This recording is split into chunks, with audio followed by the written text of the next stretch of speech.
BNP পড়ছে বিরাট বিপদে। তারা যতই কোনো রকমের হাঙ্গামা, কোনো রকমের প্রতিশোধ পরায়ণতা, কোনো রকমের উগ্রতা, কোনো রকমের বিদ্বেষ এগুলো ছাড়া কাজ করতে চাক না কেন, তাদের আশেপাশের মানুষ সেটা তারা করতে দিচ্ছে না। ওই যে বাংলা সিনেমা আছে না, ও আমাকে ভালো থাকতে দিল না টাইপের একটা ব্যাপারের মধ্যে বিএনপি চলে গেছে।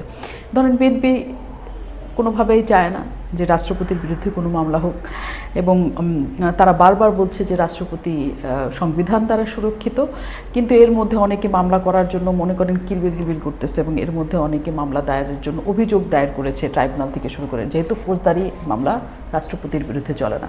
এবং অনেক আইনজীবী একই সাথে বলছে যে রাষ্ট্রপতির বিরুদ্ধে কে বলেছে চলে না, কারণ হচ্ছে রাষ্ট্রপতির সুরক্ষা দেওয়া হয়েছে রাষ্ট্রপতি যখন ক্ষমতায় থাকেন, মানে ওই পদে থাকেন তখন, কিন্তু রাষ্ট্রপতি যদি বের হয়ে চলে আসেন তখন আসলে তার পদে থাকে না।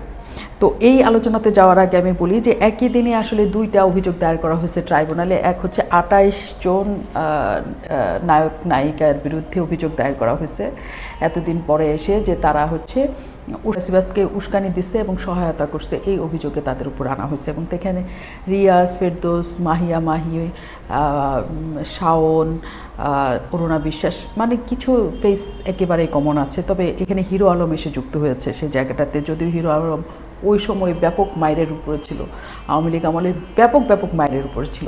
তো হয় না যে কোনো কিছু করার জন্য একটা দুইটা ঘটনা বা একটা দুইটা ব্যক্তির জন্য পুরো মামলাটাই কেচে যায়। সো অভিযোগ দায়ের করা হয়েছে, সেটা নিশ্চয়ই তদন্ত হবে, নানা কিছু হবে। দুইটা ঘটনায় ঘটছে। তো এই যে এতগুলি নায়ক নায়িকা বিএনপির সময়ে এসে মামলার মুখোমুখি হয়ে যাবে, রাষ্ট্রপতিদের বিরুদ্ধে অভিযোগ দায়ের করা হচ্ছে, মানে তদন্তর জন্য আবেদন করা হচ্ছে, কোনো ক্ষেত্রে হয়ে যাবে, দেখা যাবে যে আগের ঘটনার কনসিকুয়েন্সেসের জন্য এখন অনেকের চাকরি চলে গেছে, সেটার দায়ও বিএনপিকে নিতে হবে। তো সবসময় আমরা দেখছি যে ব্যক্তিগতভাবে যখন মানুষ ক্ষতিগ্রস্ত হয় তখন থেকে আসলে কোনো পলিটিক্যাল পার্টির প্রতি তাদের ঘৃণা জন্মাইতে থাকে। মানে দেশ জাতি এটা তো বৃহৎ একটা পরিষদ, কিন্তু ব্যক্তিগতভাবে যখন মানুষ একটা ক্ষতিগ্রস্ত হয় তখন তীব্র একটা বিরোধী অবস্থান, ঘৃণার অবস্থান ওই সরকার সম্পর্কে তার তৈরি হয়। তো এটাই বলছিলাম যে বিএনপি কীরকম একটা কেওয়াসে পড়ে গেছে, যে তারা কোনো কিছু না করতে চাইলেও আশেপাশের মানুষের যে ধরনের মানে অতি আগ্রহী ব্যাপার, তারা কিভাবে এটারে দমন করবে সেটা হচ্ছে সবচেয়ে বড় কথা। এবং ওইখানেই তার সফলতা, যে কিভাবে তারা এইটাকে নিয়ন্ত্রণ করবে এবং তারা এই ঘটনাগুলিকে ঘটতে দিবে না। তো যাই হোক না কেন, রাষ্ট্রপতির ব্যাপারে সবাই একসাথে বলতে চাইছে যে, মানে একটা গ্রুপ বলতে চাচ্ছে যে রাষ্ট্রপতির বিচার হওয়া দরকার। রাষ্ট্রপতিকে সংবিধান সুরক্ষা দিচ্ছে, এটা সবসময়ের জন্যই বিএনপি বলে আসছে, বিএনপি সরকার বলে আসছে, স্বরাষ্ট্রমন্ত্রীও আজকে বলে আসছে যে তার বিরুদ্ধে আমরা মামলা কোনো কিছু এখনও পর্যন্ত দেখি না। এমনকি তিনি বলেছেন যে শেখ হাসিনার সাথে যে রাষ্ট্রপতি কথা বলেছেন লন্ডনে, যে এমন কোনো তথ্য কিন্তু সরকারের কাছে নাই। তাহলে ডেইলি স্টার আসলে এই তথ্য কোথা থেকে পেল? ডেইলি স্টার নিশ্চয়ই একটা স্বনামধন্য পত্রিকা হিসেবে এই কথাটার ব্যাখ্যাও দিবে বা নানা কিছু করবে, যেহেতু সরকারের কাছে এই তথ্য নাই। কিন্তু ডেইলি স্টার বলছিল যে সরকারের কাছে এই তথ্য আছে যে তিনি লন্ডনে যেয়ে শেখ হাসিনার সাথে দেখা করেছেন। তো রাষ্ট্রপতির কি আসলেও শাস্তি হয় কি হয় না, এখানে একটা বিষয় আছে যে রাষ্ট্রপতির শাস্তি না হলে হোসেন মোহাম্মদ এরশাদের শাস্তি কিভাবে হয়েছিল। হোসেন মোহাম্মদ এরশাদের শাস্তি যখন হয়েছে তখন হোসেন মোহাম্মদ এরশাদ ক্ষমতা ৯০-এর গণ আন্দোলনের পরে তার বিরুদ্ধে ৪৩টা মামলা হয়েছিল। ৪৩টি মামলার মধ্যে বোধহয় একটা মামলায় বা দুইটা মামলায় তার সাজা হয়েছিল, সেটা হচ্ছে জনতা বিল্ডিং, জনতা টাওয়ার তৈরির দুর্নীতি, এবং হচ্ছে তিনি গিফট নিয়েছেন গিফট নিয়েছেন রাষ্ট্রপতি হিসেবে, কিন্তু রাষ্ট্রীয় কোষাগারে তিনি এটা জমা দেন নাই। তার ১০ বছরের মতো শাস্তি হয়েছিল এবং তিনি ৬ বছরের মতো শাস্তি খেটে তারপরে তিনি বের হয়েছিলেন।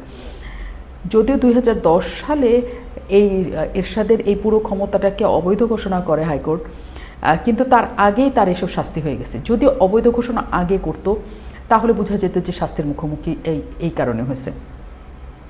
এবং কিন্তু এখানে আরেকটা কাহিনী আছে, সেটা হচ্ছে বলা হয়ে থাকে যে হোসেন মোহাম্মদ এরশাদ যখন ক্ষমতায় ছিলেন তখন আসলে রাষ্ট্রপতি শাসিত সরকার ব্যবস্থা ছিল, সংসদীয় না। সংসদীয় সরকার ব্যবস্থার মধ্যে হচ্ছে প্রধানমন্ত্রী শাসিত সরকার চলে।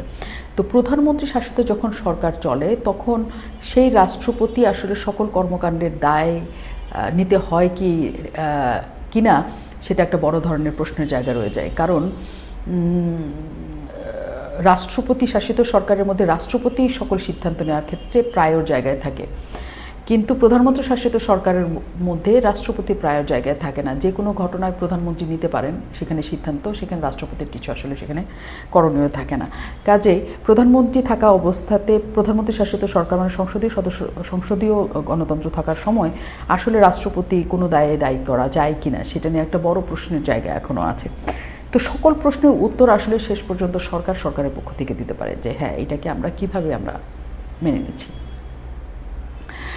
তো সরকার যাই ভাবুক না কেন, সরকার একদিনে দুদিনে তাদের অবস্থা স্পষ্ট করেছে যে সাবেক রাষ্ট্রপতির বিরুদ্ধে তারা কোনো রকমের ব্যবস্থার মধ্যে নিতে চান না।